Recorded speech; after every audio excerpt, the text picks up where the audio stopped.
नोरमा group, जो सोचता है वो करता है। आपके अपने सपनों का आशियाना।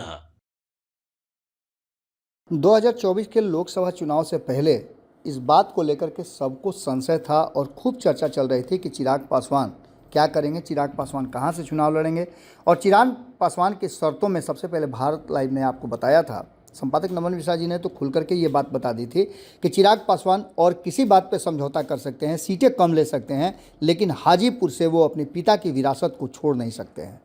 इस बात को लेकर के जब सीट शेयरिंग का समझौता सामने आया और सीटों का बंटवारा हुआ तो ये स्पष्ट हो गया कि चिराग पासवान को हाजीपुर मिल गया है और हाजीपुर से वो चुनाव लड़ेंगे।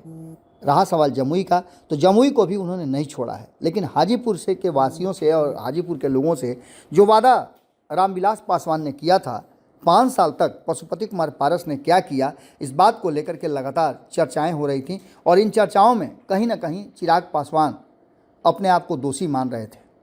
चिराग पासवान का ही फैसला था कि पशुपति कुमार पारस रामविलास पासवान की जगह पर हाजीपुर से चुनाव लड़ेंगे और वहां का प्रतिनिधित्व करेंगे। इससे पहले भी रामविलास पासवान के रहते वहां हाजीपुर से उनका पशुपति कुमार पारस का नाता था, लेकिन जब से चिराग पासवान हाजीपुर से चुनाव जीते हैं उसके बाद से लगातार वो फोकस्ड हैं। आपको बता दें कि हाजीपुर की बहुत सारी समस्याएँ हैं। हालाँकि रामविलास पासवान ने लोगों की समस्या सुनने के लिए अलग से एक व्यवस्था ही रखी थी और कोई भी हाजीपुर से जुड़ा हुआ व्यक्ति अगर रामविलास पासवान से बात करना चाहता था या फिर उनसे किसी तरह के काम को लेकर के मिलता था तो वो उसका तुरंत समाधान किया करते थे। एक तस्वीर सामने आई है जिसमें जिलाधिकारी के साथ साथ अन्य लोगों के साथ हाजीपुर में एक बैठक कर रहे हैं चिराग पासवान और उनके साथ हैं केंद्रीय मंत्री नित्यानंद राय। दोनों ने बैठ करके हाजीपुर की समस्या को फाइंड आउट किया और उसके बाद से जिलाधिकारी सहित अन्य पुलिस अधीक्षक के साथ बैठ करके मूलभूत सुविधाओं के साथ साथ सुगम सड़क मार्ग से लेकर के बिजली की समुचित व्यवस्था हो और केंद्र सरकार एवं राज्य सरकार की योजनाओं का लाभ कैसे अधिक से अधिक लोगों तक मिल पाए, इस बात के लिए उन्होंने अधिकारियों को हिदायत दी। आपको बता दें कि इसके बाद जैसे ही ये बात पब्लिक डोमेन में आई और सोशल मीडिया के माध्यम से इस बात पर चिराग पासवान ने अपनी प्रतिक्रिया दी, उसके बाद से लोगों का अब रिएक्शन भी आना शुरू हो चुका है। हालांकि हाजीपुर को लेकर के कहा यह जाता था कि रामविलास पासवान ने इस क्षेत्र को डेवलप करने के लिए कोई कोर कसर बाकी नहीं छोड़ा था, लेकिन उसके बावजूद भी चूंकि क्षेत्र बड़ा है इसलिए समस्याएं रह जाती हैं। अब उन समस्याओं को निदान के लिए और उसको दूर करने के लिए चिराग पासवान ने बीड़ा उठाया है। ऐसे ही में अभिषेक रंजन हैं जिन्होंने चिराग पासवान के इस सोशल मीडिया पर दिए गए जो उनके बयान हैं और जिस मीटिंग के बारे में जो उन्होंने बताया है उस पर वो प्रतिक्रिया देते हैं कि हाजीपुर के 2 महान हस्ती, एक हाजीपुर के माटी का बेटा और दूसरा जिनके नेता जिनके पिता श्रद्धेय रामविलास पासवान जी हाजीपुर को माँ शब्द से पुकारते थे। आज आप दोनों महान हस्ती को देख करके गर्व महसूस होता है कि आप हाजीपुर के विकास के लिए चिंतन मनन करते हुए दिख रहे हैं। आप दोनों महान हस्ती हाजीपुर से सटे थाथन बुजुर्ग पंचायत है जो कि विश्व स्तर का पहचान दिलाने वाला है। जब भारत के यशस्वी प्रधानमंत्री नरेंद्र मोदी जी का आगमन थाथन बुजुर्ग पंचायत में हुआ था, उसके बाद से इससे के विकास की बातें की गई थी। हम आग्रह करते हैं, विनम्र आग्रह है हमारा कि थाथन बुजुर्ग पंचायत को विकास की ऐसी गाथा जोड़िए जिससे कि पंचायतवासी को आप दोनों पर गर्व महसूस हो सके।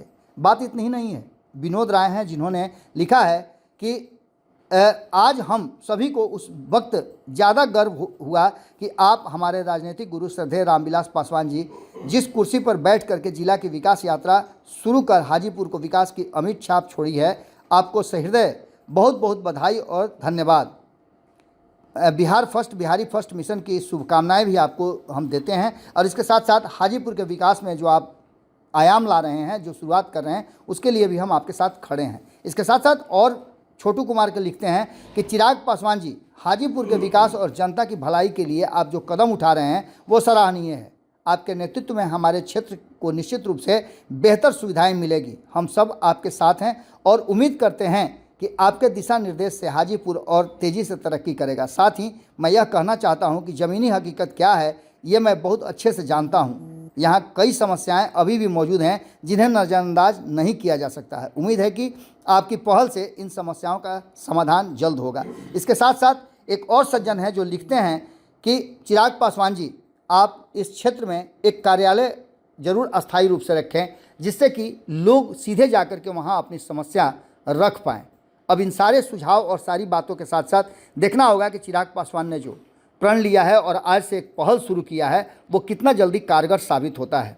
हालांकि आपको बता दें कि चिराग पासवान जब भी बिहार आते हैं दिल्ली के कार्यों से, अपने मंत्रालय कार्यों से निपट करके, तो हाजीपुर एक बार ज़रूर जाते हैं और वहाँ के स्थानीय लोगों से मुलाकात भी करते हैं।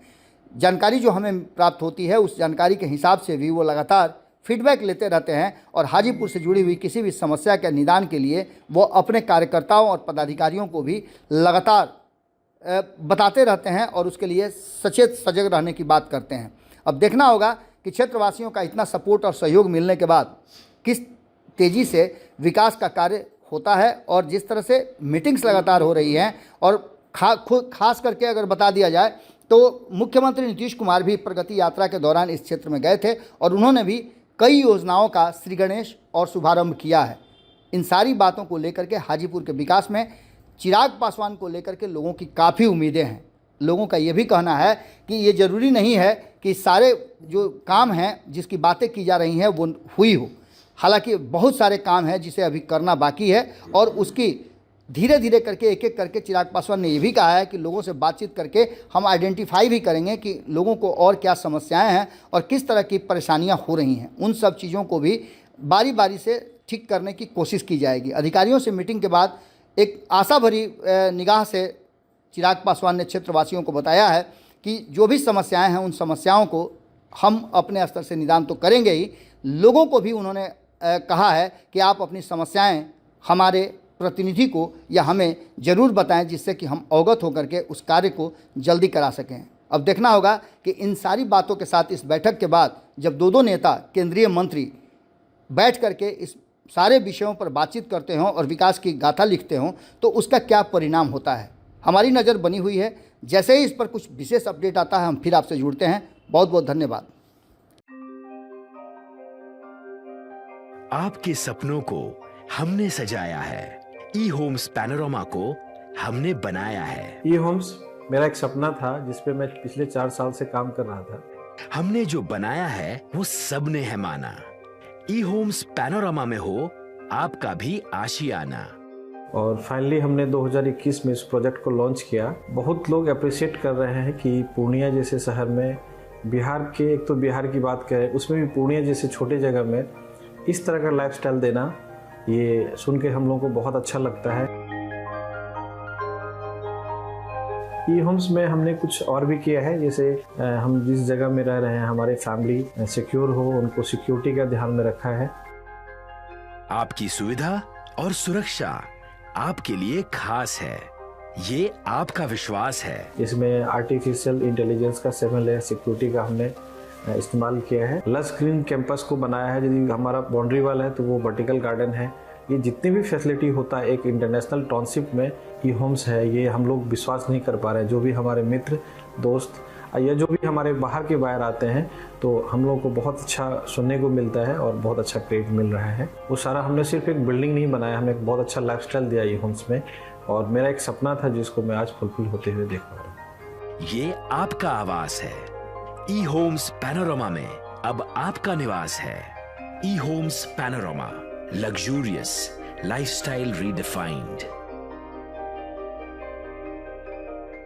पनोरमा ग्रुप, जो सोचता है वो करता है।